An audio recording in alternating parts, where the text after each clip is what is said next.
Mga bikes, nandito ako sa Divisoria. Walang tao, Valentine. Namimili. Ay, hindi na ha.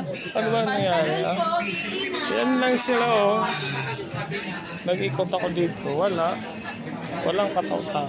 Kunti lang. Pangkaraniwang araw lang. So, hindi ko alam kung namili na ba ng mga tao or diba?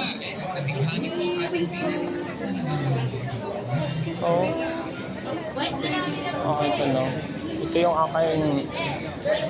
aking supplier ng balloons. Pasilyo 2C sa may Divisoria po. Sila yan. Maganda balloons dito. Baka gusto niyo pumunta. Pag-akyat po ng second floor ng Divisoria Mall. Sila yan. So, sila yan. Yung mga supplier. Imagine, tinan mo, walang tao, mga ka-bikes. Oh. Okay.